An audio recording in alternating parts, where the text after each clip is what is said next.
क्या अपेक्षा के साथ आए? ऐसा लगता है आज कुछ प्रभु आपसे बात करेगा। आइए फिर प्रार्थना करते हैं, प्रभु को विनती करते हैं कि हमारी अपेक्षाओं को पूरी करे। स्वर्गीय पिता, हम तुझे धन्यवाद देते हैं, तेरे नाम को ऊंचा उठाते हैं। प्रभु, तेरे पवित्र लोग यहाँ पे इकट्ठा हुए ताकि तू उनसे बातचीत करे। स्वर्गीय पिता, सुनने के लिए हृदय को खोल दे और सुनाने के लिए भी पवित्र आत्मा का मार्गदर्शन मुझे दे। आगे का समय आपके हाथ में सौंपते हुए प्रार्थना यीशु के नाम से मांगता हूँ, आमीन।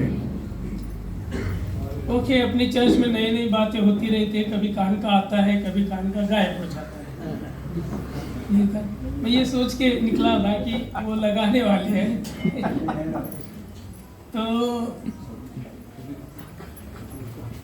Consistency is very important. कोई भी काम को करना है तो फिर उसको करना ही है। मैंने इनसे सीखा, नहीं तो फिर नहीं करना है, नहीं क्या नहीं? तो आइए आज हम कुछ नई बात सीखने की कोशिश करते हैं। उसके पहले प्रकाशित वाक्य 4 अध्याय इसको पढ़ लेते हैं। प्रकाशित वाक्य, जैसा आप जानते हैं कि मैं रेवलेशन की किताब ही सिखा रहा हूं, लेकिन कल से थोड़ा मैं कंफ्यूज वचन के बारे में सोच रहा था। प्रभु मुझे और भी कुछ देना है, और बहुत सारे लोगों को रेवलेशन की किताब और कुछ नहीं किया ऐसा कुछ सोचते भी होंगे। इसलिए आज मैंने कुछ एक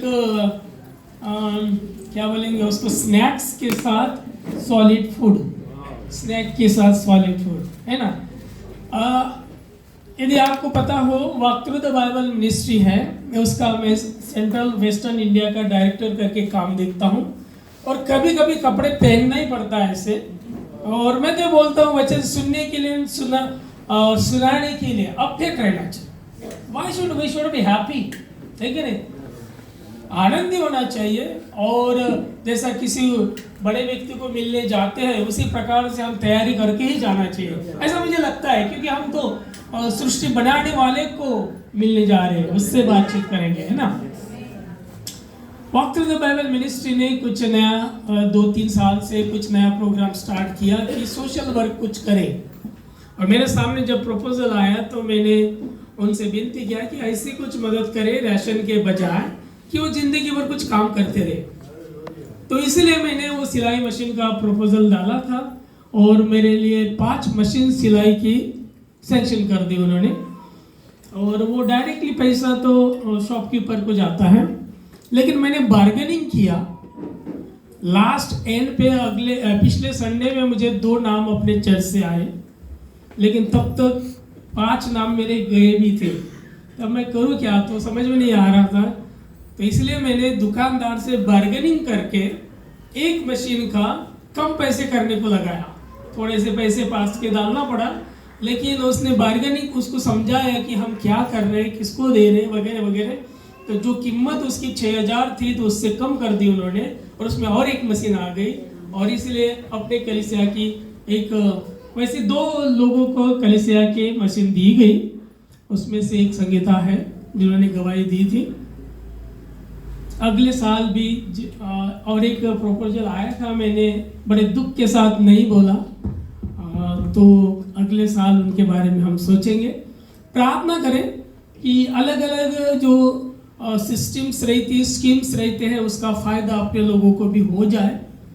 क्योंकि प्रभु यीशु मसीह ने कहा, जब मैं भूखा था, जब मैं नंगा था, जब मैं बीमार था, तब मुझे देखने आप आए। तो यही सेवकाई है। लोग खाना खाते नहीं खाते, क्या समस्या है, इसकी भी जानकारी हमें रही तो अच्छी बात है। नहीं एक आदमी कर सकता है, लेकिन 10 की लकड़ी एक का बोझा, एक कहावत है, ते पण तुमच्याकडून शिकलो होतो, है कि नहीं? 10 की लकड़ी एक का बोझा। एखाद्या व्यक्ति का यदि बहुत ही इंपॉर्टेंट काम है, एक आदमी नहीं कर सकता, सब मिलके यदि किया तो वो काम हो सकता है। आइए वचन पढ़ते हैं। और रेवलेशन की किताब चैप्टर 4, इसको 11 वचन है सिर्फ इसमें। कोई भी एक जन अच्छे आवाज में पढ़े, बाकी सब लोग सुने। अभी तक हमने 7 कलीसिया के बारे में 3 अध्याय कंप्लीट किए हैं। उसके आगे का एक एक स्टेप आगे जा रहे हैं हम, 4th चैप्टर रेवलेशन में। पढ़िए। इन बातों के बाद जो मैंने दृष्टि की तो क्या देखता हूँ कि स्वर्ग में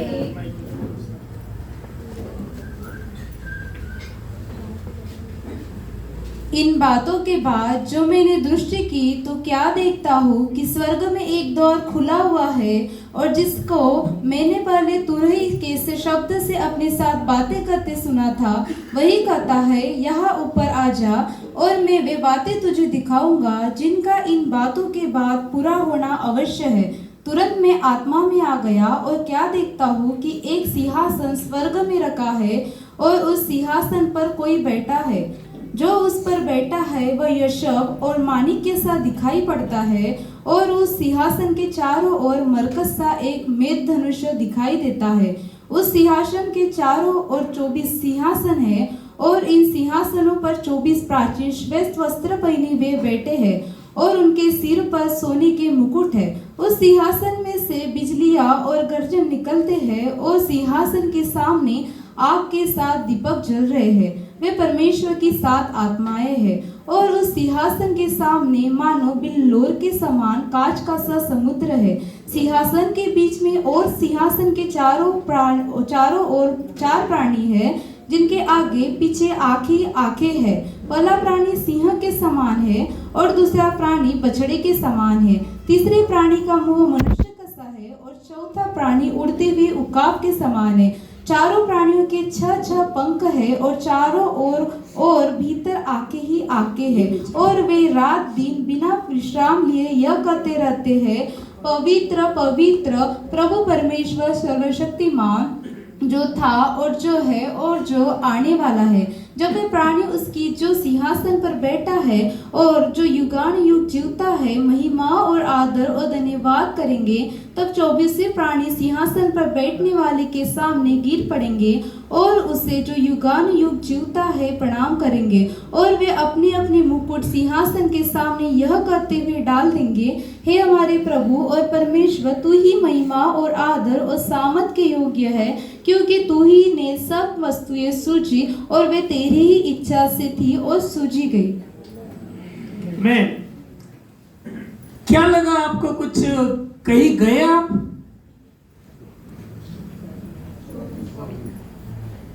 कहीं नहीं गए? ये अध्याय आपको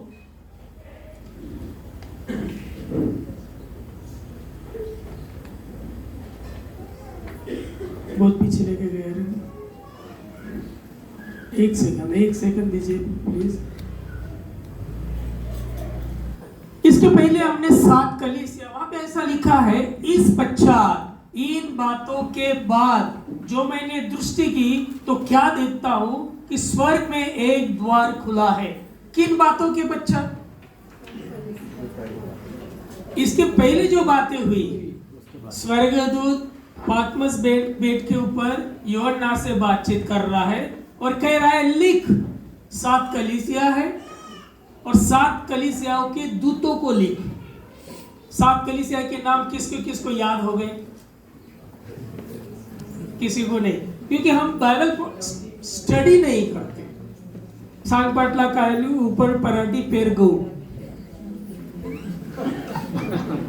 सांग पाटला कायलू, ऐसा नहीं होना चाहिए। ये शुरुआत के कार्यकाल में था, इसीलिए तो मार्टिन लूथर आ गए और वो बाहर निकले और उन्होंने कहा हम भी पढ़ना चाहिए, हमने खुद पढ़ना चाहिए। और इसीलिए 7 कलीसिया को जब लेटर लिखा गया और ये 7 कलीसिया आगे होने वाली थी, 7 कलीसिया की न्यू स्क्रिप्ट डाली थी, उसका कार्यकाल पूरा होने वाला था। ये भविष्य की किताब है और ये 7 कलीसियाओं में क्या क्या चेंजेस होंगे और कैसे कैसे उनके स्वभाव बदलेंगे, कैसा कैसा पवित्र आत्मा उन्हें मुंह करेगा, लेकिन बाद में उसके अंदर किस प्रकार से शैतान कार्य करेगा, ये सब बातें स्वर्गदूत के द्वारा यूहन्ना को बताएगी। और फिर उसने लेटर लिखे। 7 कलीसिया के नाम इस प्रकार से है। पहली कलीसिया थी इफिस की कलीसिया, उसका कार्यकाल 53 से लेकर 170 तक चला। दूत इसका पॉल था।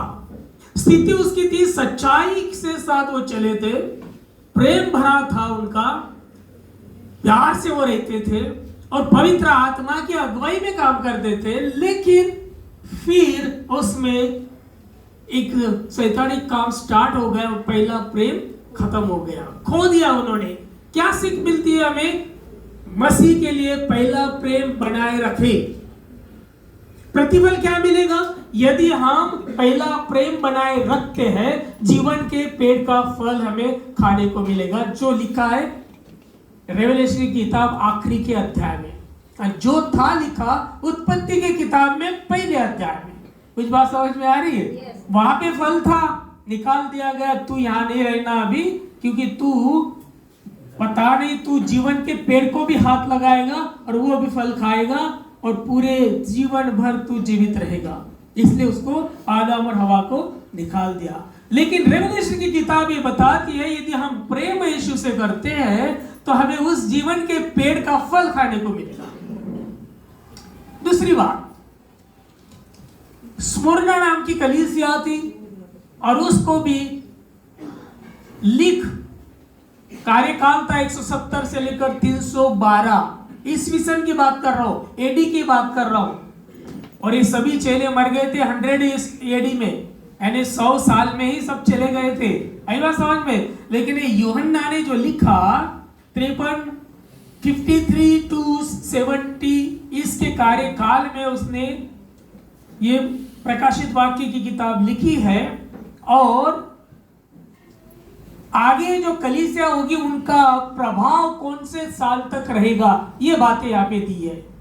इसका मतलब ये नहीं इफिस की कलीसिया के लोग अभी नहीं है, स्मुरना के कलीसिया के लोग अभी नहीं, वो जो मत प्रणाली थी कलीसियाओं की, इफिस की कलीसियाओं की, वो उसका प्रभाव 170 साल तक चला, उसके बाद डाउन हो गए। पर कुछ लोग उसमें, कुछ लोग अभी भी उसी रास्ते से, कौन से रास्ते से? पवित्र आत्मा के अगुवाई से चलते हैं, जो इफिस की कलीसिया चलती थी। आज भी यहाँ पे इफिस के कुछ लोग बैठे हैं, आज यहाँ पे इस कलीसिया में स्मुरना मत प्रणाली के लोग बैठे हैं। बात समझ में? यानी कहने का मतलब आज भी सारे संसार में 7 कलीसिया के लोग हैं। आगे चलता हूं, उसका स्थिति ऐसी थी, बहुत कष्ट से जीवन स्मुरना जी रही थी, गरीबी में भी उन्होंने विश्वास रखा था। उनका जो दूत था, उनका नाम है सेंट अरेनियस। आप बोलेंगे सेंट अरेनियस कौन है? हमने तो सुना ही नहीं, आपको पढ़ना पड़ेगा। Who was the Saint Irenaeus? उस पीरियड में क्या क्या उसने काम किए और किस प्रकार से प्रभु के साथ लेकर कलीसिया उसने स्थापन की, आगे बढ़ाया, ये बातें आपको चर्च हिस्ट्री में मिलेगी। क्या सीख मिलता है इससे? कठिनाई में भी मसीह के साथ हमें खड़े रहना है। प्रतिफल जीवन का मुकुट मिलेगा। पहले 3 अध्याय में सब दिया है, हर एक के बारे में हम पढ़ते पढ़ते आगे अभी तक यहाँ तक आए। निर्गमन की किताब समय काल है 312 से लेकर 606 तक, और उसका दूत है सेंट मार्टिन। स्थिति थी, समझौता करने वाली कलीसिया थी, चलता है, कर लेंगे, हो सकता है, यानी कॉम्प्रोमाइज करने वाली, विश्वास रखा पर झूठी शिक्षा को सहन किया। झूठी शिक्षा भी उसमें आ गई और उन्होंने बोला चलने दो, क्या होता है, दशंश दे देना ज्यादा। कुछ बात समझ में आए? नहीं बात समझ में आए? कभी कभी ऐसा होता है, एक हमें व्यक्ति की गलतियां दिखती है, प्रॉब्लम दिखते हैं, लेकिन हम उसको बोल नहीं सकते। क्यों? कि वो ज्यादा दशंश देता है, चलने दो। तो इस प्रकार की एक कलीसिया थी। सीख, सत्य से समझौता न करे। निर्गमन की कलीसिया, गुप्त मानना मिलेगा, प्रतिफल क्या है? और सफेद पत्थर पर नाम रहेगा। आगे चलता हूं, थुआतीरा नाम की कलीसिया थी, उसका कार्यकाल था एडी 606 से लेकर 1520 तक, और उसका दूत था सेंट कोलंबिया। स्थिति उनकी भ्रष्ट प्रेम था, पर पाप सह लिया उसने, और इसीलिए वो भ्रष्ट कलीसिया कही गई। सीख थी, पवित्रता जरूरी है, चाहे परिस्थिति कुछ भी आए, हमें पवित्रता के साथ ही जीवन जीना है। ये सीख हमें इस कलीसिया से मिलती है। प्रतिफल यदि हम ये पवित्रता को हम मेंटेन करते हैं, राष्ट्रों पर अधिकार और भोर का तारा हमें मिलेगा। बाइबल बता, सिर्फ पढ़ लो आप तो भी ये बातें जो मैंने लिखी वो सब उसी के अंदर है। ये कहां से मैंने खींच के लाई नहीं और किसी से सुनकर बता नहीं रहा, बाइबल में ही लिखी है, ठीक है ना। उसको सिर्फ संकलन अलग से किया मैंने। उसके बाद सरदीस नाम की कलीसिया थी, 15 से 20 से 1750 तक चली, यानी उसका प्रभाव रहा। और दूत था उनका सेंट मार्टिन, हम इसी के चेले हैं सब, हम सेंट मार्टिन लूथर के चेले हैं। प्रोटेस्टेंट तब से स्टार्ट हुआ, नहीं तो तब तक चल रहा था कान में बताओ और तुम्हारे पाप धुल गए। मरियम जी को बता दो, वो मुझे बताएंगी, फिर ऊपर जाएंगी। यानी एप्लीकेशन बड़ा लंबा था, ये शॉर्ट में एप्लीकेशन मार्टिन लूथर साहब ने लाया, इसलिए हम प्रोटेस्टेंट बन गए। प्रोटेस्टेंट का अर्थ होता है विरोध करने वाले, यानी जो गलत शिक्षा थी उसको विरोध हमने किया सेंट मार्टिन साहब ने। और इसलिए आज जितने भी डिनोमिनेशन है प्रोटेस्टेंट के, इन्हीं की वजह से है। स्थिति मरी हुई कलीसिया, बाहर से जीवित दिखती थी, भीतर से मृत थी। मार्टिन साहब जब उन्होंने ये कार्यकाल था, बड़ा पावरफुल इनका कार्यकाल था, उसके बाद की स्थिति ये खराब हो गई। फिर सिख आत्मिक जीवन जागरूक रखे, alert about your spiritual life. प्रतिफल क्या मिलेगा यदि आप अलर्ट रहे तो? जीवन की किताब में नाम और उनका खुदा और दूतों के सामने प्रभु यीशु मसीह स्वीकार करेंगे। आगे चलते हैं। नंबर 6 है फिलाडेल्फिया कलीसिया। सेंट जॉन वेस्ली इनका नाम है, जो दूत थे उनके। स्थिति विश्वास योग्य, कमजोर होने पर भी वचन थामे रहे, प्रतिफल मिलेगा। यदि ऐसा ही हम करते हैं तो परमेश्वर के मंदिर का स्तंभ बनेंगे और नया नाम मिलेगा। लौदीकिया कलीसिया, कार्यकाल 17 से 50 से 9 से 6 से पेंटिकॉस्टल युग स्टार्ट हुआ। स्पिरिटफुल, आत्मा ने काम करना स्टार्ट किया। 9 से 6 में ये लौदीकिया कलीसिया स्टार्ट हुई। कहां तक चालू रहेगी? हम अभी लौदीकिया कलीसिया के कार्यकाल के लोग हैं। और ये कहां तक चलेगी? रैप्चर तक। इसका दूत एलिया का आत्मा बताया है बाइबल में। मैं मेरे दास को भेजने के, यानी प्रभु यीशु मसीह फिर से आने के पहले मैं एलिया के आत्मा को भेजूंगा, ऐसा लिखा है। कहाँ लिखा है? मलाकी की किताब 5वां अध्याय और उसके 4 और 5 वचन में लिखा है। प्रभु यीशु मसीह पहली बार आए तब भी एलिया का आत्मा आया था यूहन्ना बपतिस्म करने वाले के जीवन में। ये भी स्टोरी पता होगी आपको, यूहन्ना की किताब में मिलेगी। और फिर यीशु मसीह फिर से आएंगे, उस वक्त एलिया का आत्मा आएगा। अब मैंने 3-4 शब्द डाले हैं। कोशिश किया ना, कुछ लोगों ने कोशिश की थी, कुछ लोगों ने छोड़ दिया। वो पेड़ बताया था, कुछ लोगों ने कोशिश की, अर्थ कुछ मिला ही नहीं। वैसा ही होता है, उसके पीछे पड़े ही नहीं, है ना। देखिए, B for Billy Graham, R for Ronald Bonnke, W for William Branham and K for Kenneth हेगल। ये बहुत महान व्यक्ति होके गए। एलिया का आत्मा इनमें काम कर रहा था और ये काम अभी भी चल रहा है नहीं समझ में। और ऐसे बहुत सारे लोग आएंगे जब तक रैप्चर नहीं होता। बात समझ में आ गई? आगे चलते हैं। स्थिति कैसी है इनकी? गुनगुनी है, ना ठंडी है ना गर्म है, आत्म संतुष्ट। मेरा ठीक है भाई, मैं सवेरे उठता हूँ, प्रार्थना करता हूँ, बेड के ऊपर ही करता हूँ मैं।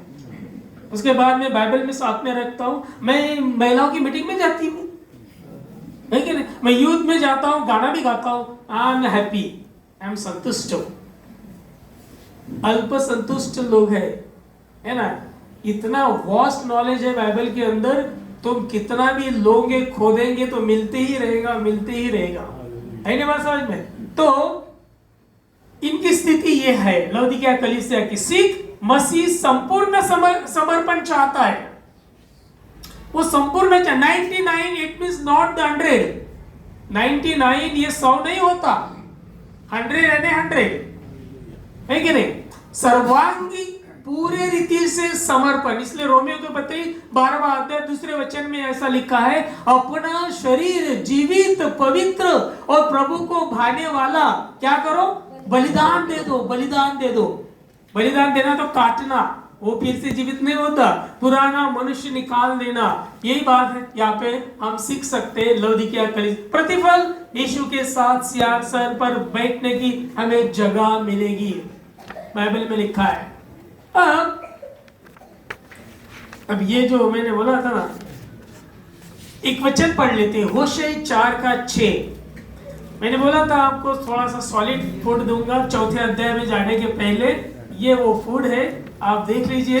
और ज्यादा करके इंस्पायर होकर अंकित साजवान साहब से इंस्पायर होकर उनका सार मैंने यहाँ पे दिया है, ठीक है ना। इसी को कहते हैं सॉलिड फूड, ये अलग से आप देखेंगे। पहले ये वचन पढ़िए, मेरे ज्ञान के न होने से मेरी प्रजा नष्ट हो गई, तूने मेरे ज्ञान को तुच्छ जाना है, इसीलिए मैं तुझे अपना याजक रहने की अयोग्य ठहराऊंगा, इसलिए कि तूने अपने परमेश्वर की व्यवस्था को तस दिया है, मैं भी तेरे बाल बच्चों को छोड़ दूंगा। ओके मुझे पहला भाग है उस वचन का आपको समझाना है। वहां पे ऐसा लिखा है, क्या मेरे लोग नाश हो रहे हैं, शैतान से नहीं।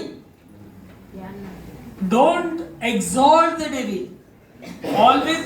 हम हर वक्त शैतान की स्तुति बहुत करते हैं।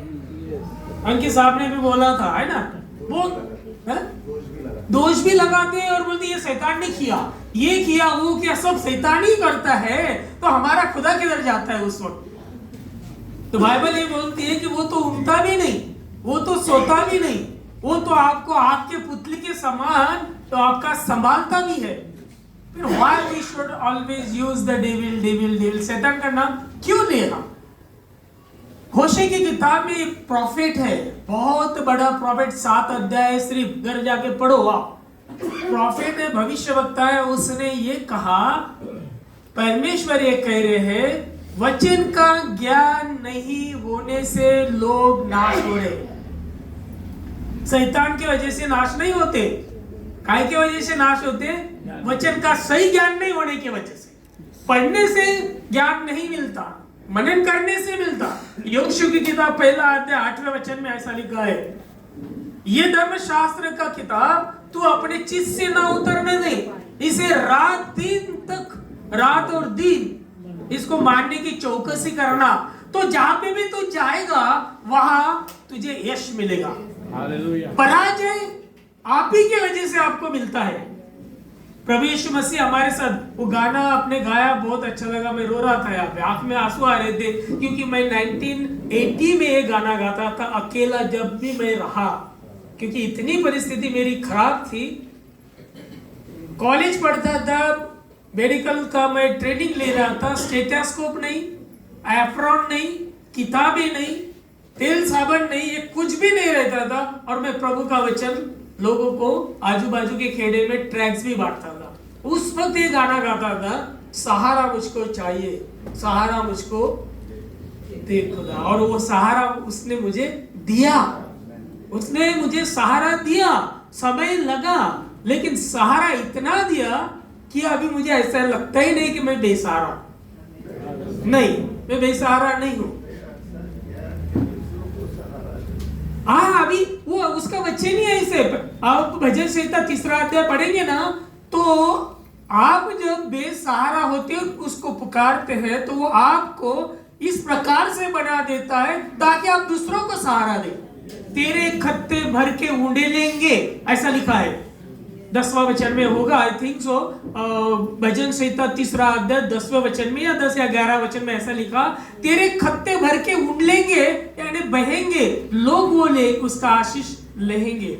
और ये गाना 80 to 83 तक मैं वो गाता रहा, और प्रभु ने वो गाना उस वक्त सुन लिया। यानी मेरी वो प्रार्थना है, एक्चुअली वो दुआ मांग रहे, हेल्प मांग रहे हैं हम, और मैं तो भूल गया, मेरे काम को लग गया। 83 में क्लिनिक निकाले, 6-7 क्लिनिक डाले और मैं दवाखाने करते करते करते फिरते रहा। लेकिन प्रार्थना तो तब सुनी गई थी, उत्तर लेके निकला भी था। और निकलते निकलते 1998 आ गया। 1998 में मैंने पूरे क्लिनिक बंद करके प्रभु की सेवा कर रहा हूँ। 26 साल हो गए। और फिर बाकी जो भी आपको दिखता है, बच्चे और फिर उसका उनका ड्यूटीज एंड एवरीथिंग 7 जगह पे मैं किराए से रहा। 7 जगह पे। अद्भुत है, प्रभु अद्भुत है। अच्छा, इसके ऊपर ज्यादा समय नहीं दूंगा क्योंकि आगे जाना है मुझे। परमेश्वर के वचन ज्ञान से ही, वचन के ज्ञान से, सॉरी के लगाना है मुझे, परमेश्वर के वचन के ज्ञान से आपको सभी प्रतिफल जो 7 कलीसिया को बताए हैं वो सब प्रतिफल आपको मिल सकते हैं। 7 कलीसिया, 7 number is a perfect number. 7 कलीसिया के ही लोग सारे संसार में है। अभी काल चल रहा है, लौदीकिया काल, लेकिन सभी कलीसिया के लोग सारे संसार में हैं और सभी कलीसिया के लोग प्रतिफल चाहते हैं। दूत ने यूहन्ना को कहा, यदि वो ऐसे करेंगे तो ये फल पाएंगे। जिसको कान है वो सुने और जो ये करता है वो जय पाएगा। ऐसे लिखा है ना। यानी कहने का मतलब 7 फल हमें चाहिए। हो सकता है आप लौदीकिया कलीसिया के हो सकता है आप इफिस के कलीसिया की सोच पहले प्रेम में आप ठहरे हुए हो सकता है आपने समझौता किया नहीं, हो सकता है कोई गर्म और ठंडा। यानी कहने का मतलब यह है सबको ये प्रतिफल की जरूरत है। जो 7 प्रतिफल 7 कलीसिया को जो बताए हैं वो फल आपको मिल सकते हैं। कोई आपके बीच में रुकावट नहीं ला सकता। क्या आप वो प्रतिफल या फल जो खुदा देना चाहता है आप लेना चाहेंगे? यदि लेना चाहेंगे तो उसके लिए चाबी है, ऐसे एक गुरु किल्ली है। उसके लिए बहुत पढ़ाई नहीं करना पड़ता। पढ़ाई करना कुछ गलत नहीं है, यानी वचन की पढ़ाई करना गलत नहीं बोल रहा हूं मैं, लेकिन ये बोल रहे हैं ये कॉमन ब्लेसिंग्स है। अब सूर्य का प्रकाश लेने के लिए आपको कोई ट्रेनिंग लेना पड़ा? बरसात आपको चाहिए, कोई ट्रेनिंग लेना पड़ा? हवा आप जो लेते हैं, श्वास ले रहे, लंग्स आपके काम कर रहे, आप जीवित है, उसको कोई टैक्स देते हैं आप? ये परमेश्वर की सबको कॉमन ब्लेसिंग्स है, फुक्कड़ ब्लेसिंग्स है, चाहे वो विश्वासु है या विश्वासु नहीं है। कुछ बात समझ में आ रही है? लेकिन विश्वासियों के लिए प्रतिफल है। विश्वासियों के लिए जो प्रतिफल दिए वो सिर्फ विश्वासियों के लिए। Blessing of the Bible, there is a condition. Salvation is a free gift. उद्धार जो है वो सारे संसार के लिए फुक्कट में दिया गया है। उसके लिए कोई भी इंसान कुछ भी कर नहीं सकता, ना किया। सिर्फ प्रभु यीशु मसीह ने किया, अपना बलिदान देकर सारे संसार को शैतान से ले लिया, जीत लिया और आप सबको रास्ता खोल दिया। अभी आपको ये फ्री में मिला salvation. But if you want to blessing of God, if you want to blessing of the Bible, then you have to do something. तुम्हाला कुछ करना ही पड़ेगा। फुकट में ब्लेसिंग बायबल के नाही मिळते। मी तो असं शिकवत असतो, कारण प्रत्येक ठिकाणी तुझ्या विश्वासाने तू बरी झाली, there is a condition. that condition is a faith. हे की नाही? that condition तू जर ह्या मार्गाने चालशील तर उत्तम फळ खाशील. म्हणजे जर आणि तर आलं तिथे. Every and each blessing there is a condition. आप ऊंचाई पे होना चाहते हो, आप ऊंचे स्थान पे रहना चाहते हो। याकूब की पत्री इसका 4 अध्याय 10वां वचन कहता है, मिलता है तो पढ़ लो फट से। याकूब 4:10। यदि ऊंचाई शिरोमणि बनना चाहते हो, प्रभु के सामने दिन बनो, प्रभु के सामने दिन बनना ये कंडीशन है, तो क्या करेगा? वह तुम्हें शिरोमणि बनाएगा। आप बोलेंगे मुझे शिरोमणि बनना है, ऐसा कैसा बनेगा? और आप वो प्रार्थना नहीं करना, धन्यवाद उसको नहीं देना। कैसा? यदि दोनों के झगड़े चल रहे तो नहीं प्रभु उनके भी झगड़े ना हो, ये अलग बात है। है नहीं बात समझ में? नहीं, हमारी सोच कैसी होनी चाहिए? ऑल देखो, यूहन्ना रचित सुसमाचार पहला अध्याय 1 या 2-3 वचनों में ऐसा लिखा है, all creation is created by God. सब कुछ परमेश्वर ने बनाया है, ऐसा कोई भी चीज नहीं जो खुदा ने नहीं बनाई। फिर आपका पड़ोसी किसने बनाया? आपका शत्रु किसने बनाया? आपके दुश्मन को किसने बनाया? और ये लूसीफर, ये किसने बनाया? लूसीफर को खुदा ने बनाया। कहां पे था वो? स्वर्ग में था। किसने बनाया था? Every creation is create. गैया, भैंस, बकरी, जो भी आपको आंख से दिखता है और नहीं दिखता, ये सब बातें खुदा ने बनाई। जब उसने बनाई है, he loves them, we should love them। इसलिए तो प्रभु यीशु मसीह ने कहा, एक वचन और याद आ रहा है, यूहन्ना रचित सुसमाचार इसका 15वां अध्याय 12वां वचन पढ़ लो। 12 यूहन्ना 15 का 12। मेरी आज्ञा यह है कि जैसा मैंने तुमसे प्रेम रखा वैसा ही तुम भी एक दूसरे से प्रेम रखो। आप यदि मत्ती 24 में जाएंगे और वहां पे बहुत सारे ऐसे वचन हैं, यूहन्ना 17 में जाएंगे, वहां पे ऐसा लिखा है, जब तुम आपस में प्रेम रखोगे तो तुम मेरे चेले कहलाओगे। आपस में कहां प्रेम है हमारा? ग्रुप पे, गड़े से पिए, है ना, पलस कर से पे। और बाकी लोग रह जान रहे यार, पटते ही नहीं है। दिल तो आमोस सिंह कहते, हाथ तो मिलते हैं लेकिन दिल नहीं मिलते। गलत है ना भाई, ये मसीह लोगों का यही नहीं है। Don't be think others people के बारे में, वो तो ऐसा रहता, ये तो ऐसा रहता, मैं कैसी रहूं। छोड़, तू बिब्लिकली रहे सिर्फ बस। आपका मेरा एक ही टेक्स्ट बुक है, एक ही हमारा मार्गदर्शक है, वो है बाइबल। बाइबल के अनुसार चलो। लोग क्या कर रहे हैं, लोग कैसे चलते, फॉरगेट अबाउट दैट। देखिए, परमेश्वर के वचन का ज्ञान से ही सभी प्रतिफल संभव है। वचन सुनने से विश्वास उत्पन्न होता है, बराबर। रोमियो के पत्री पहला अध्याय 16वें वचन में, 17वें वचन में, 10वां अध्याय 8 से 10 वचनों में, 14, 15, 17 ये वचन सब बताते हैं कि जब आप वचन सुनते हो तो विश्वास बीज रूप से आपके हृदय में जाता है।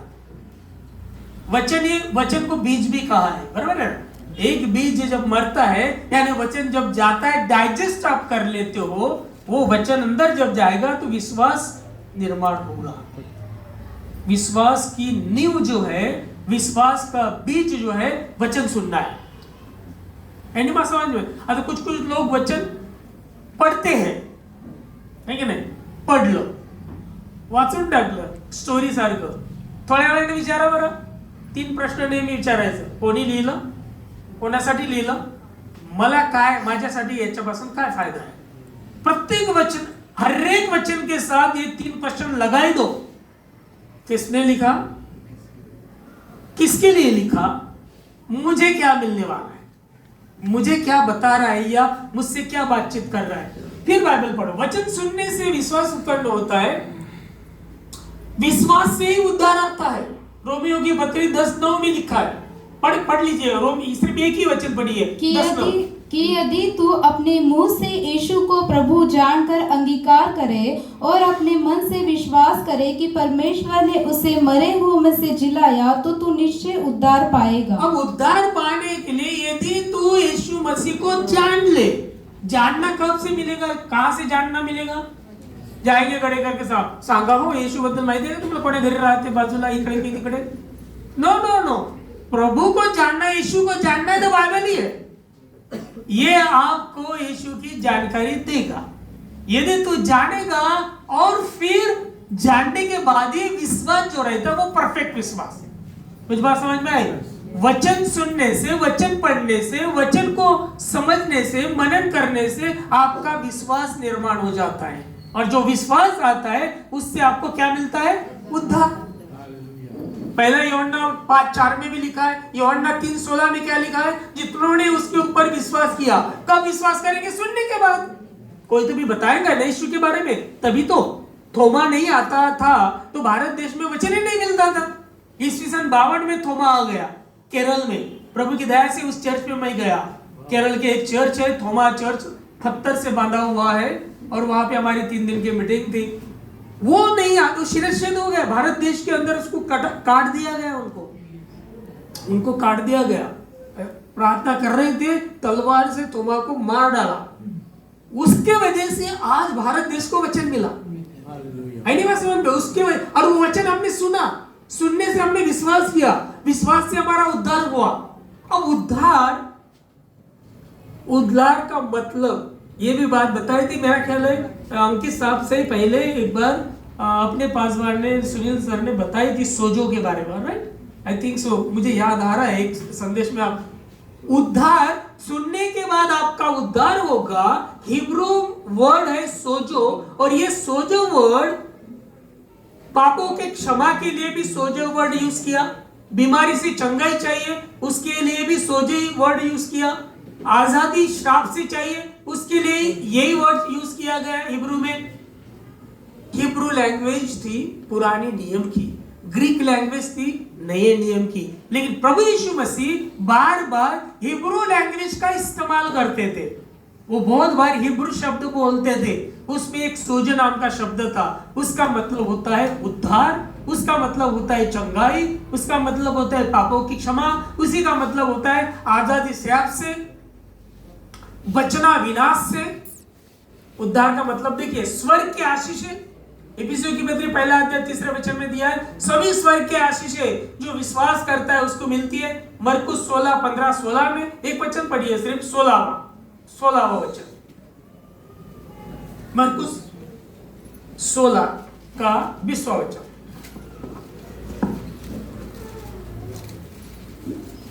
उन्होंने निकलकर हर जगह प्रचार किया और प्रभु उनके साथ काम करता रहा और उन चिन्हों के द्वारा जो साथ साथ होते थे वचन को दृढ़ करता रहा। आमीन। भरपूरी का जीवन, उस वचन के ऊपर मैं आऊंगा। 20वां वचन पढ़ा ना आपने, उसके ऊपर बाद में आता हूं मैं थोड़ा। स्वर्ग की आशीषें मिलेगी, भरपूरी का जीवन मिलेगा। यूहन्ना 14:27 में लिखा है शांति भी मिलेगी, भरपूरी का जीवन यूहन्ना 10:10 में लिखा है। किसके वजह से? वचन सुनने से, समझने से, और वो वचन आपको बीच के नहीं, आपको आपके हृदय में काम करेगा और फिर आपको ये विश्वास दिलाएगा कि आपका उद्धार हुआ है। इसका मतलब आपको पापों की क्षमा भी मिली है, बीमारी से चंगाई आपको मिली है, आजादी श्राप से, बचना विनाश से, स्वर्ग की आशीष से भी, भरपूरी का जीवन और शांति भी। अब यही रुकना नहीं है। सैजन साहब ने 3 संदेश दिए थे 3 दिन के। पहले दिन वचन के ऊपर बोले, दूसरे दिन चंगाई के ऊपर बोले, और तीसरे दिन क्या बोले? तीसरे दिन क्या बोले? वचन में आगे बढ़ना है, अपने अधिकार को लेना है, और उन्होंने जो पास्टर जी ने सिखाया था कि स्वर्गदूतों को आज्ञा भी देनी है, किसी विशेष, ये कुछ भी नहीं बोला था लास्ट में। स्वर्गदूत को आज्ञा देनी है, खुदा देगा आज्ञा। आप परमेश्वर को विनती कर सकते हैं। बाइबल में कोई भी वर्ष नहीं है कि आप स्वर्गदूतों को आज्ञा दे सकते हैं। हाँ, खुदा विनती कर सकते हैं कि वो आपके लिए स्वर्गदूतों को भेजेगा। ये ऐसा वचन है, उसका अर्थ गलत हो जाता है। इसका मतलब ये होगा कि आप कभी भी कुछ भी करो और दे दो ऑर्डर, स्वर्गदूतों आ जाओ मेरे चारों बाजू खड़े रहो। No no no, God will. वो स्वर्गदूत खुदा की बात मानते हैं। आपको खुदा को विनती करना है, लेकिन यीशु के द्वारा करना है। मुझ बात समझ में? कितना सीक्वेंस अच्छा है। प्रभु यीशु मसीह ने कहा मेरे द्वारा आए बिगर कोई भी खुदा से कुछ भी मांग नहीं सकता। आप मेरे नाम से मांगो, आपने कुछ मांगा ही नहीं, आप मेरे नाम से मांगो, आपको मिलेगा। राइट? यीशु मसीह प्रेरितों के काम, आई थिंक तो 2 और 5वें वचन में ऐसा लिखा है, यीशु और इंसान, खुदा और मानव, इनके बीच में एक ही मध्यस्थ है और वो है प्रभु यीशु मसीह। उसी के द्वारा हमें मांगना है और वो ही हम विनती कर सकते हैं। फिर वो स्वर्गदूतों के क्या, वो स्वयं भी आपके साथ रह सकता है। यहाँ पे देखो, उद्धार आपको ये सब मिला, यही हमें रुकना नहीं है। यहां रुक के ही गड़बड़ हो जाती है। शैतान यहां तक आपको कुछ नहीं करेगा, आपके ऊपर आक्रमण भी नहीं करेगा, मैं गारंटी देता हूं। यहां तक है, आप चर्च में बैठे कोई बात नहीं, चर्च में अच्छी बातें करते कोई बात नहीं, चर्च में आप एक दूसरे की पीठ थपथपाते उसको कुछ नहीं लगता, लेकिन जब आप बाहर जाके यही बातें लोगों को बताएंगे ना, वो आपके पीछे पड़ जाता। कुछ बात समझ में आई? सभी चेले लोग मरे क्यों? यदि वो यरूशलेम में ही रहते थे, गलील प्रांत में ही रहते थे, खा पी के आराम से रहते थे, अपने लिए प्रार्थना कर लेते थे, वहां के लोगों को चंगा करते थे, और यदि वो पैलेस्टाइन देश छोड़ के नहीं जाते थे, एक भी चला नहीं मरता। लेकिन वो वचन लेकर निकले बोझ के साथ और बीज बोने लगे, डालने लगे, इधर उधर इधर उधर। जब बीज डालते गए उनको अपना प्राणों की आहुति दी, क्योंकि तब से वो उसके विरुद्ध काम करने लगा। कुछ बात समझ में आ गई? और इसीलिए सैयदना साहब ने कहा था तीसरे दिन वचन क्या है, पहले इसको जान लेते। वचन क्या है? यूहन्ना 1:1-2। आदि में वचन था, आदि में वचन था, और वचन परमेश्वर के साथ था, वचन परमेश्वर के साथ था, और वचन परमेश्वर था। वचन ही परमेश्वर था। 14वां वचन क्या बोलता है? वचन ने देह धारण किया, है ना? 14 वचन कहता है वचन बीज है, वह हृदय में जाकर विश्वास करने से दुधारी तलवार बनके आपके मुख से बाहर निकलता है जब आप उसकी घोषणा करते हैं। कुछ बात समझ में आ रही है? सिस्टर बोला था कि नहीं ऐसा? वचन दुधारी तलवार है और वो आपके मुंह के द्वारा तलवार बन जाती है। यदि अंदर ही रख लिया तो वो सड़ जाएगी वहां के वहीं। कितने दिन तक शिकते रहेंगे? नागपूरमध्ये इतक्या मीटिंग होतात, थँक गॉड मी फक्त 10% मीटिंगला जातो, कारण वेळच नाही राहत। तसंही पाहिलं तर कितना सीखेंगे? सीखना ही सीखना है। सिखाने वाले कब बनेंगे? पॉल कहता है कब तक दूध पिएंगे? अभी तक तो तुमने सॉलिड फूड खाना चाहिए था। कितने दिन तक खुलेंगे? ठेवा हो डोक्यावर हात। अरे बाबा, तू पण डोक्यावर हात ठेवू शकतो, तू स्वतःसाठी प्रार्थना करू शकतो। वो अब्बा बाबा बोलने का अधिकार तुझे दिया। You are the children of God. और आप खुदा को आप ते परी आता अनुषला मागण्यासाठी असं नाही म्हणत, कोणातरी मधातच जात नाही आणि माझ्या पप्पाला सांगा बरं मला पेन पाहिजे। नहीं, दे नोज एवरीथिंग। उसको क्या चाहिए वो धड़ाधड़ लाके देते। उनको क्या चाहिए पता रहता है, और नहीं पता रहा तो वो बताती है पप्पा मुझे ये चाहिए ना, मुझे दो ना दो ना दो ना, बोलेगी कि नहीं? और माँ बाप का हृदय ऐसा है तो उसका हृदय कैसा होगा?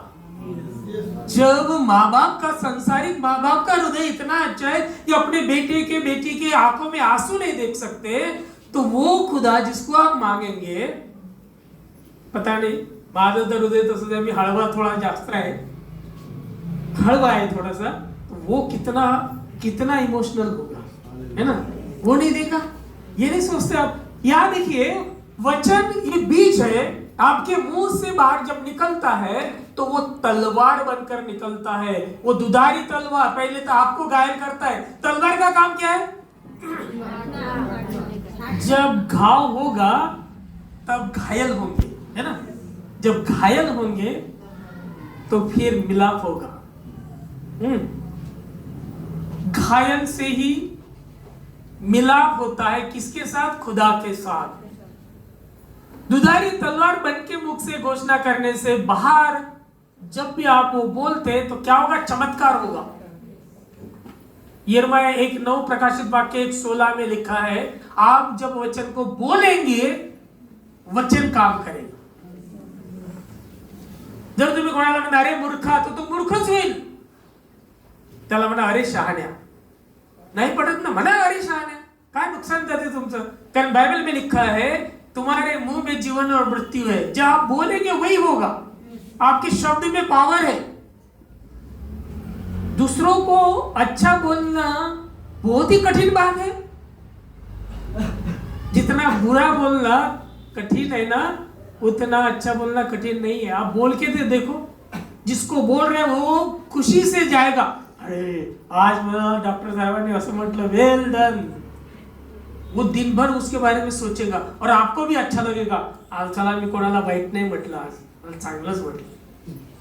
समझ में? आपके वचन के द्वारा प्रभु के वचन जब आप बोलेंगे ना, लोगों के लिए अच्छे वचन, आशीष के वचन, सभी अच्छी बातों के लिए जब बोलेंगे बिना कुड़कुड़ाहट से, काही काही लोक जलसी बहुत आती है और त्याला चांगलं म्हटलं, मला चांगलं नाही म्हटलं, हे की नाही, त्याला दिलं आणि मला नाही दिलं.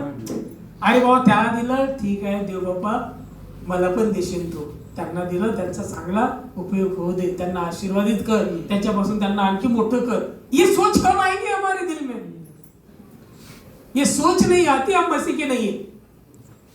मसीह ने कभी भी किसी की भी, इवन शास्त्रीय पुरुष को भी जलन से नहीं कुछ बात की. आगे चलता हूं. यीशु ने हमें वचन सुनाने नियुक्त किया है. मत्ती 18-19 पढ़ो पहले, और उसके बाद यूहन्ना 20 का 21 से 23 पढ़ो. You are appointed by Jesus Christ when as you are the believers. यदि आप विश्वासी हैं तो आपको यीशु ने नियुक्त किया है, अपॉइंटेड किया है. किसका काम दिया? उसी का काम दिया है. खुदा ने यीशु को इस संसार में किस लिए भेजा था? किस लिए भेजा? परमेश्वर का राज्य का सुसमाचार बताने, राइट? फिर वो आपको किस लिए भेज रहा है? वही काम करने. अरे बाबा मैं आता है, मैं जा रहा हूं, लेकिन तुम्हें एक काम करना है जो मैं कर रहा था. देखो यहाँ पे क्या लिखा है, ये वचन पढ़िए.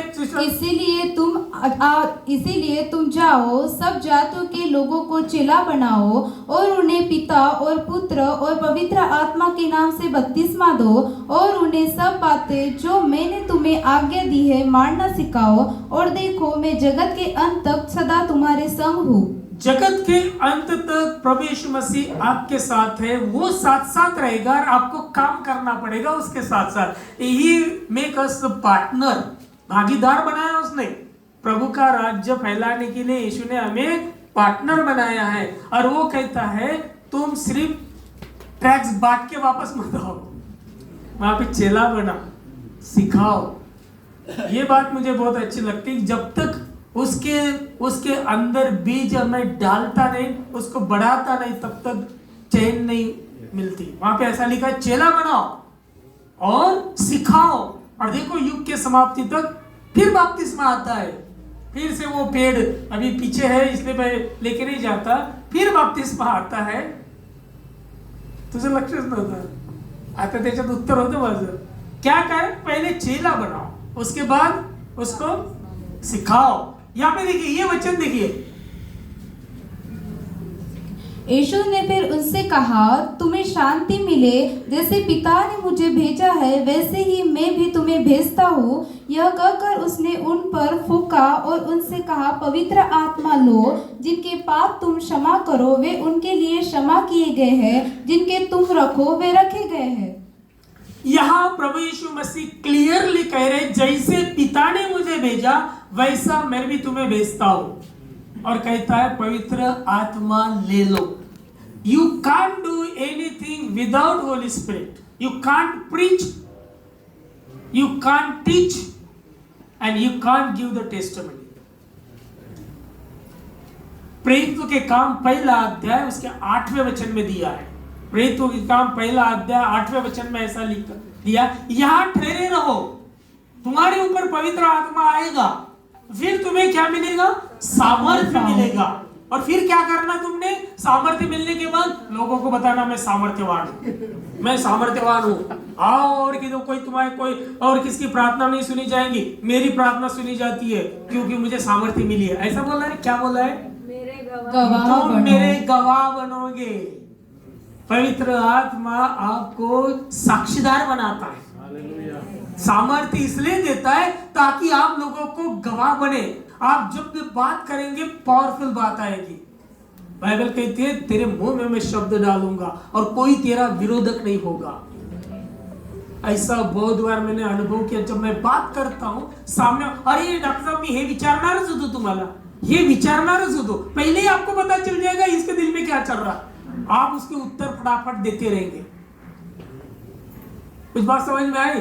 मैं बोस्टिंग नहीं कर रहा हूं, ये आप सभी के लिए है, मेरे लिए, आप और मैं सेम एक ही कैटेगरी में आते हैं। वो कहता है कि मैं तुम्हें भेजा हूं और पवित्र आत्मा लेकर तुम जाकर मेरा ही काम करो। देखिए मरकुस 16:15-18। और उसने उनसे कहा, तुम सारे जगत में जाकर सारी सृष्टि के लोगों को सुसमाचार प्रचार करो। जो विश्वास करे और बपतिस्मा ले उसी का उद्धार होगा, परंतु जो विश्वास न करेगा वो दोषी ठहराया जाएगा। विश्वास करने वालों में यह चिन्ह होंगे। पहली बात है विश्वास। विश्वास आता है वचन सुनने से, और जब विश्वास आएगा तो फिर तुम्हारा उद्धार होगा, और फिर उद्धार होगा तो फिर आप तुम्हारे साथ ये चिन्ह होंगे। कौन से चिन्ह? वहां पे दिए, पढ़ो। विश्वास करने वालों में ये चिन्ह होंगे कि वे मेरे नाम से दुष्टात्मा को निकालेंगे, नई भाषा बोलेंगे, सांपों को उठा लेंगे, और यदि वे प्राणनाशक वस्तु भी पी जाए तो भी उनकी कुछ हानि न होगी। ये सब wonders and sign will follow. English में बहुत अच्छा आया, तो all the wonders and sign will follow you. First you have to go with the word of God. वचन के साथ आपको जाना है, विश्वास के साथ आपको जाना है, आपको काम करना है, वो लेके नहीं जाना है। बाइबल संगती वाचलंच नाही, फायदा काहीच नाही। आलं लक्षात? एक उदाहरण दिया था ना, पास्टर साहब ने भी बोला था, टिकट में ही लिखा था खाना पीना रहना सब अमेरिका तक। वो पढ़े नहीं तो वो खाने को गए ही नहीं, भूखे रह गए 3-4 दिन। अरे पढ़ के देखो ना, अरे यार पढ़ के देखो, ये पढ़ के देखो, इसमें सब आशीषें ऑलरेडी दे दिए है, पूरी आशीषें दे दिए। अभी उसको आप पढ़ो, ग्रहण करो और उसको दावा करो, हाँ ये मेरी आशीष है, अब मैं आशीष में ही चलूंगा। आशीष में ही चलूंगा। देखो चित्र कैसा बदल जाएगा, एकदम बदल जाएगा, और आप आशीषित लोग बन जाएंगे। मरकुस में बताया, मत्ती में बताया, यूहन्ना ने बताया, पौलुस ने बताया, पतरस कहता है आपको मुझे वचन मुंह में से बोलना है, लोगों को समझाना है। ये सीक्वेंस है। वचन सुनना है, सुनने से आपको उद्धार मिलेगा, आपको मिलेगा ये सब बातें मिलने के बाद भर के खा पी के ओढ़ के सोना नहीं है। आपको ये सब बातें मैंने 3-4 उदाहरण भी डाले थे, लेकिन वो कट कर दिया, लंबा हो जाएगा करके। ये जो सब मिलने के बाद इसको आपको गवाही देना है, इसको लोगों को बताना है, वचन ये करना है। वो अंधा व्यक्ति था, एक लड़का था, और उसके माँ बाप को पूछ रहे ये कैसा हो गया? हमें कुछ नहीं मालूम भाई, वो पहले अंधा था अभी देख रहा है। उसको भी पूछा अरे क्या? मुझे नहीं मालूम उसका नाम क्या है, तो लेकिन मुझे इतना मालूम है पहले अंधा था और अभी देख रहा हूं। आप भी उसके चेले बनना चाहते हो क्या? तो चलो आओ। एक सादा अंधा आदमी वो बताता है तो हम नहीं बताएंगे? पहली बार समझे, वो भूतग्रस्त आदमी था, सैन्य थे, और यीशु के पास गया, कहा मैं भी आपके साथ आना चाहता हूँ। यीशु ने कहा मेरे साथ नहीं आना, जो भी खुदा ने आपके लिए किया वो अपने लोगों को जाके बताओ। Your change life will be the best way of evangelism. आपका बदला हुआ जीवन ही लोगों के लिए सुसमाचार का उत्तम मार्ग है। नहीं तो लोग बोलेंगे तू तो नहीं बदला, हमको क्या बदलने रहा था? ये वचन बदलता है, नहीं बात समझे? ये वचन सुनने से आपको सभी आशीषें मिलती है, और फिर खुदा कहता है वो आशीषें आपके पास ना रख, लोगों को बांट। अब ये थोड़ा सा सालों से जिसको स्टडी की इंटरेस्टेड है उनके लिए इसके फोटो निकाल लो। इसमें दिया है मैंने कलीसिया, इसमें नाम है और इसके रेफरेंस दिए हैं, प्रॉब्लम्स क्या था वो दिया है, और इसके प्रॉब्लम्स के ऊपर उन्होंने विजय कैसे हासिल की इसके वचन दिए हैं। ये वचन दिए हैं, पहला अध्याय पहला वचन, 7वां वचन, दूसरा अध्याय 11वां वचन, ऐसे वचन दिए। ठीक है, आगे चलता हूं। ये इसलिए चित्र निकालते, इससे ख्याल में रहता है चित्र देखने से, और इसके वजह से मैंने इसको इस स्टाइल में बना दिया। यीशु से प्यार करते हो, पवित्र आत्मा आपको चाहिए है। ये सभी कलीसिया में पवित्र आत्मा ने कार्य किया, यीशु का कार्य किया। ये लवदीकिया कलीसिया है और ये उनके दूत है। उसके कार्यकाल में मैंने अभी सवेरे सवेरे लिखे, उसके वजह से वो नहीं मिलेगी अभी, तो दूसरे इसमें है वो, ठीक है।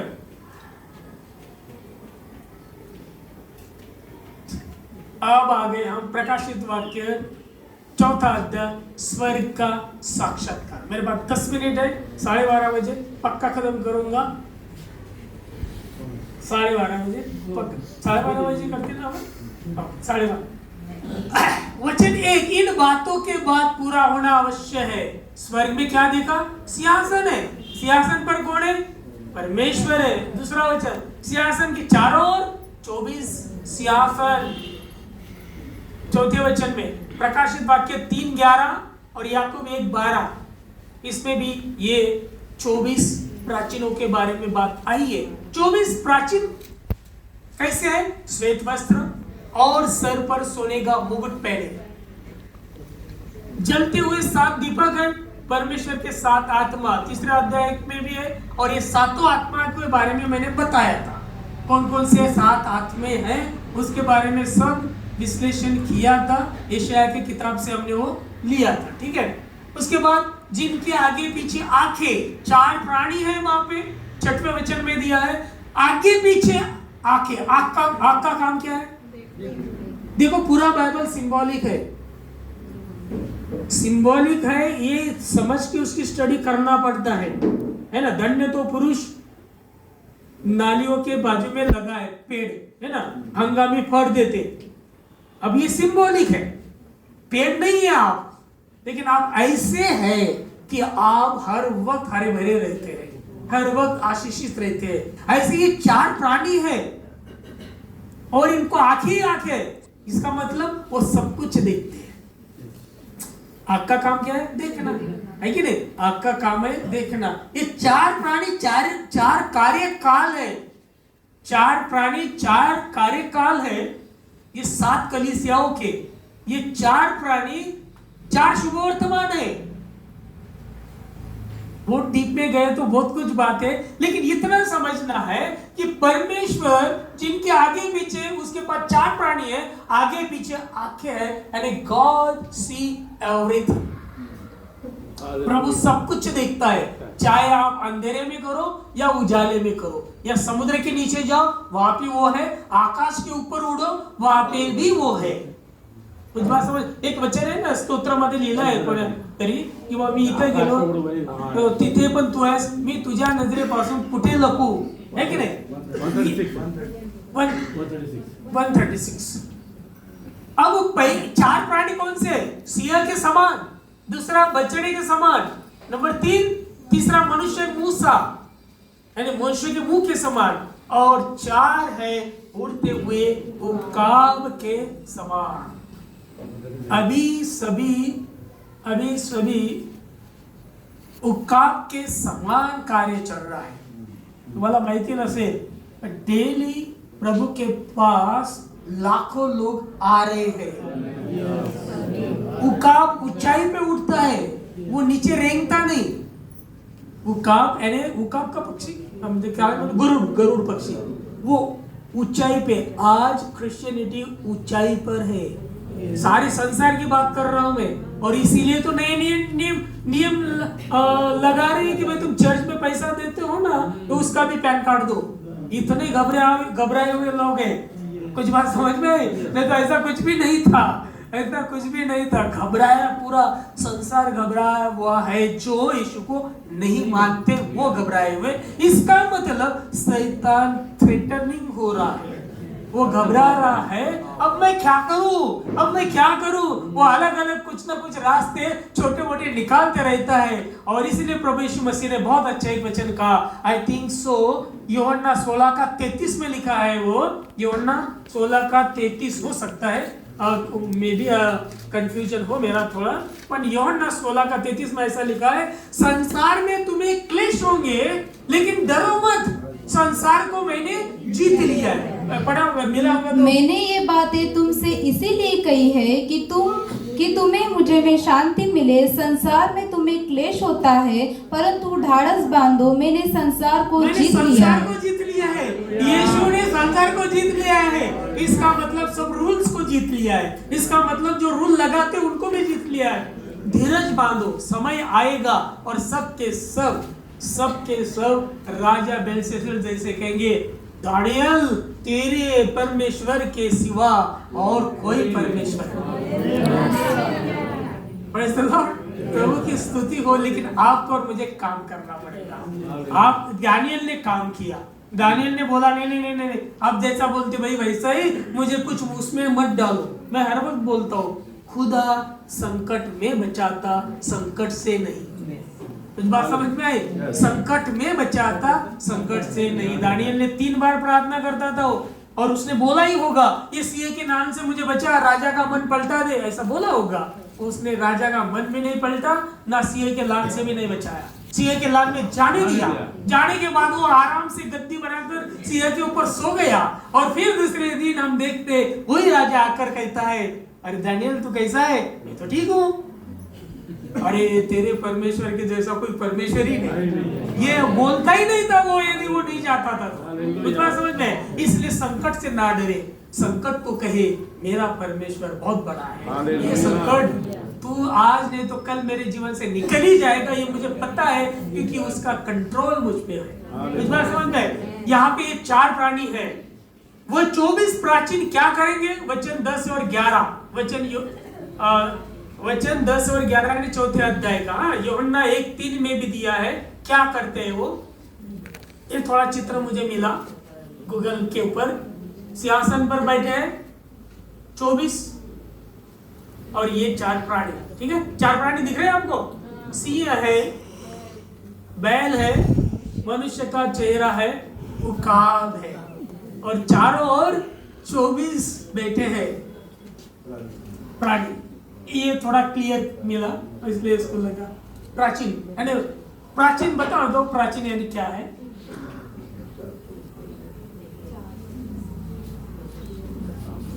अब इसको आपके सामने रखकर मैं क्लोज करता हूं, और मेरा टाइम खत्म हो गया है। मुझे आदत है दिन भर सिखाने की। अब आप इससे क्या समझता है आपको? 4 प्राणी, 4 सुसमाचार का काल है। प्राणी सिंह, वो 5वें अध्याय में आएगा। पहला प्राणी आकर कहता है यूहन्ना को, आ और देख। ऐसे ही शब्द आया, देखना 5वें अध्याय में पहले वचन में आप यदि देखेंगे तो वहां पे ऐसा लिखा है कि पहला प्राणी कौन है? सिंह। और वो कहता है आ और देख। क्या देख? कलीसिया इफिसुस स्मुरना कार्यकाल में क्या चल रहा है? दूत है पौलुस अरेनियस, कार्यकाल है 53 से लेकर 312 तक। और सिंह के जैसा सुसमाचार प्रचार किया गया। सिंह डरता है किसी को? नहीं। प्रचार करने वाले डरे नहीं, जान से चले गए, लेकिन वो डरे नहीं। सिंह के जैसा प्रचार हुआ इस कार्यकाल में। प्राणी बैल, कलीसिया, पेरगमन और थुआतीरा 313 से 1520, दूत था सेंट मार्टिन और सेंट कोलंबिया। इस कार्यकाल में बैल, कितना भी जू डालो, आरी मारो, चाबुक मारो, कितना भी सताओ, वो चुपचाप काम करते रहता। इतना सताव इस कार्यकाल में हुआ, वो आगे में मैं बताऊंगा, और 5वें 6वें अध्याय में आता है। इतना सताव हुआ, फिर भी ये बैल के जैसा सुसमाचार प्रचार करते ही रहे। और इसीलिए आज ये चित्र देखेंगे आप, सारे संसार में मैक्सिमम हाईलाइट पे ऊपर में जनसंख्या विश्वासियों की है। सबसे ज्यादा विश्वासी लोग संसार के अंदर है। 65%, 100 में से 65%। वर्ल्ड की बात कर रहा हूं मैं, भारत की नहीं। प्राणी नंबर 3, तीसरा प्राणी चेहरा मनुष्य का। What do you think about that, this man? इनके वजह से आप क्या ये इसको चेहरा देखकर क्या सोच रहे होंगे? कार्यकाल है 15 से 20 से 1906 तक चला। फिलाडेल्फिया और सर्दिस नाम की कलीसिया थी। दूत इनके मार्टिन लूथर और वेस्ली थे। मार्टिन लूथर से ही क्या समझ में आता है आपको? वो चेहरा छोड़ो, मार्टिन लूथर से क्या? मैंने अभी थोड़ी देर पहले बताया था मार्टिन लूथर साहब ने क्या किया। उनकी वजह से हम यहाँ बैठे हैं आज, नहीं तो हम वो काट में जाके बोलते थे। और बिल्कुल वो नहीं गए जानते हो, हम उसमें ही रहते थे। हम जानबूझ के उनका नाम लेना नहीं चाहते, किसी का बुरा नाम लगे कोई रहे तो, है ना। तो इसके लिए कि हमको वही काम करना पडता था। यहाँ पे भी एक बूथ रहता था, बाळासाहेब तिकडून बसलेले राहिले असते आणि एक एक जण येऊन म्हटलं असतं बाळासाहेब मी असं कसं जाए त्या पप्पा शामिल झाले का, ये ऐसे ही चालू रहता था। लेकिन ये मार्टिन लूथर, यानी इससे मतलब विजडम, इसमें मतलब बुद्धि। ये मनुष्य का जो है ना, ये इतनी बुद्धि बड़ी, प्रिंटिंग आ गया, ट्रैक्स बांटना चालू हो गया, छपकाना आ गया, और इतने ज्ञान दिया खुदा ने इस कार्यकाल में इतने ज्ञान से भर दिया अपने लोगों को, ताकि वो सुसमाचार सुनाने के लिए सारे संसार में और फैल जाए। कुछ बात समझ में आई? सिंबॉलिक है, सब सीखना पड़ता है, उसके लिए चर्च हिस्ट्री पढ़ना पड़ता है। चर्च हिस्ट्री की बहुत बड़ी किताब है, अच्छे आजकल नया ऐप आ गया, इंग्लिश किताब के ऊपर आप वो ऐप रखो, आप इंग्लिश में लिखा रहेगा, आप उसको हिंदी में पढ़ेंगे। कोशिश करना पड़ता, आम्हाला फुर्सतच नाही भेटत मोबाईल पासून, फेसबुक पासून, है कि नहीं। फेसबुक, सीरियल, इससे फुर्सत नहीं मिलती, नहीं तो बहुत कुछ है लेने के लिए, ठीक है ना। आगे चलता हूं, लास्ट कार्यकाल उकाब, ये लौदीकिया कलीसिया और दूसरी कलीसिया रैप्चर, ये रैप्चर तक चलेगा। उकाब के नाई सुसमाचार सुनाया जाएगा, और कौन सा आत्मा काम कर रहा है? एलिया का आत्मा काम कर रहा है। यीशु आने के दिन बहुत नजदीक है, और बाइबल ये कहती है बड़ा और भयानक दिन। पढ़ी लो, आपको झूठ लगता, मैं झूठ नहीं बोलता, वचन है मलाकी का लास्ट अध्याय 4 या 5 वचन में पढ़ो, वहां पे डायरेक्टली लिखा है। और सुसमाचारों में भी लिखा है कि मैं आने के पहले, 5वां, देखो यहोवा के उस बड़े और भयानक दिन आने, देखो यहोवा के वो बड़े और भयानक, और शब्द आया है, कॉमा नहीं है वहां पे, और का मतलब बड़े और भयानक 2 दिन है वहां पे, एक दिन नहीं है। कितने दिन है वहां पे? 2 दिन। अब वो भयानक दिन को हम बड़ा दिन बोलेंगे क्या? अब कभी कभी ये बोलते ना, आज तो मेरा बहुत बड़ा दिन था, इसका मतलब क्या होगा? भयानक दिन था? नहीं, बड़ा यानी यीशु मसीह आने का पहला आगमन का दिन, वो बड़ा दिन बोलते हैं उसको। नॉर्थ साइड में जाएंगे ना तो बड़ा दिन मुबारक हो बोलते, हैप्पी क्रिसमस नहीं बोलते हो, बड़ा दिन मुबारक हो। कुछ बात समझ में आ रही क्या? बड़ा दिन 2 दिन है वहां पे, एक बड़ा और भयानक, बराबर। भयानक बोले तो खतरनाक, वो बड़ा हो ही नहीं सकता हमारे लिए, भयानक। लेकिन हमारे लिए वो आनंद का दिन है। भयानक दिन उनके लिए प्रकटीकरण 20 में लिखा है, डोंगराला हाक मारती करा आमची सोयी, या काळाच्या शेवटी आमचा प्रभू राजा येईल, ढगावर बसून भाव भक्तांचा पायी, पापी लोक पडू इच्छितील कुठे ठाव नाही, डोंगराला हाक मारती करा आमची सोई। तो राहील भयानक दिन कुछ लोगों के लिए, और आनंद का दिन रहेगा कुछ लोगों के लिए। उसके पहले क्या होगा बोलते, आगे का आधा वचन, मैं तुम्हारे पास एलिया नबी को भेजूंगा। मैं तुम्हारे पास किसको भेजूंगा? एलिया नबी को। यीशु मसीह आए, बड़ा दिन आया, उसके पहले एलिया आया। यूहन्ना 6 महीने से बड़ा है यीशु से, और उसने कहा पहला प्रचारक बना, त्याच्या वाटा नीट करा, है ना। और फिर प्रभु यीशु मसीह सेकंड टाइम आएंगे, वो भयानक दिन रहेगा, उस वक्त भी एलिया का आत्मा आएगा। और ये एलिया का आत्मा अभी काम कर रहा है, वो काम के ना रेनॉल्ड बोंकी आते हैं,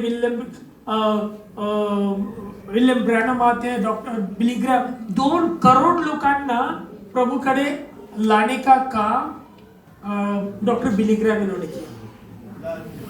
लार्जेस्ट इवेंजलिस्ट, यानी कोई भी देश के राष्ट्रपति रहे, उनको ये प्रचार करने जाते थे डॉक्टर बिली ग्रैम। रेनॉल्ड बोंकी, केनेथ हेगन साहब की हिस्ट्री आप जानते ही है, विलियम बूथ, इनकी हिस्ट्री जानते। इन लोगों ने इतने काम किए, वो काप के जैसे काम किए।